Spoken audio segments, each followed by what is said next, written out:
খুনি ডাইনি হাসিনার নেতৃত্বে নির্দেশে বাংলাদেশে তো বটেই, পৃথিবীর ইতিহাসে সবথেকে নির্মমতম একটি গণহত্যা সংঘটিত হয়েছে।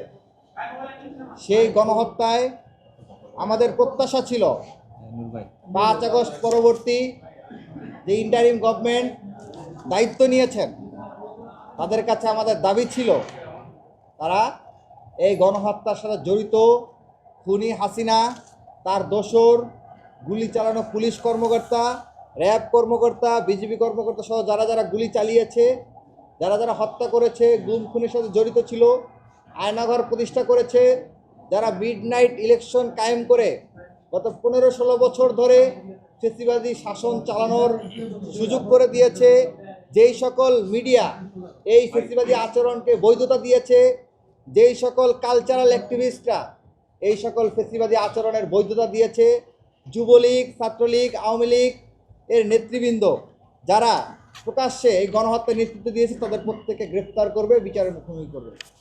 কিন্তু অত্যন্ত দুঃখজনক হলেও সত্য, 5 আগস্ট পরবর্তী সময়ে আমরা দেখতে পেয়েছি গভর্নমেন্টের ছত্রছায়ায়, প্রশাসনের ছত্রছায়ায় অনেক খুনি লীগ নেতৃবৃন্দ গ্রেপ্তার হওয়ার পরে দেশ থেকে পালিয়ে গিয়েছে। আমরা আজকে এখানে সাক্ষ্য দিতে এসেছিলাম।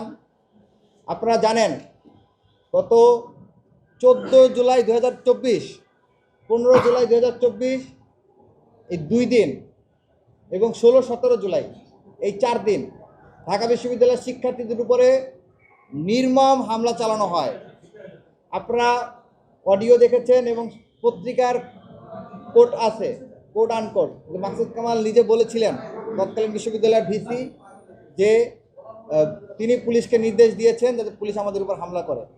আপনারা দেখেছেন একটা কল রেকর্ড ফাঁস হয়েছে, যে কল রেকর্ডে তিনি বলতেছেন তিনি সাদ্দাম এবং ইনানকে নির্দেশ দিয়েছেন যাতে করে বহিরাগত ছাত্রলীগ, যুবলীগ এদেরকে নিয়ে আসে উত্তর দক্ষিণের এবং তাদেরকে নিয়ে এসে শিক্ষার্থীদের উপরে নির্মম হামলা করে তাদেরকে দমানো হয়। এমনকি তিনি সেখানে প্রস্তুতির কথাও বলছেন তারা যাতে পর্যাপ্ত প্রস্তুতি সহ আসে।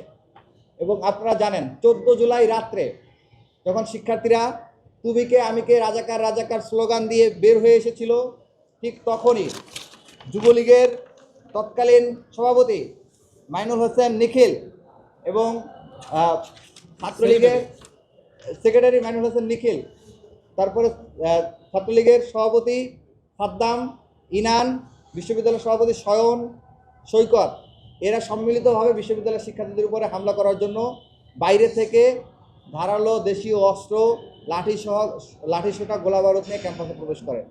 এবং ওই দিন আল্লাহর অশেষ রহমত ছিল যে শিক্ষার্থীরা এই অনাকাঙ্ক্ষিত ঘটনা থেকে বেঁচে যায়।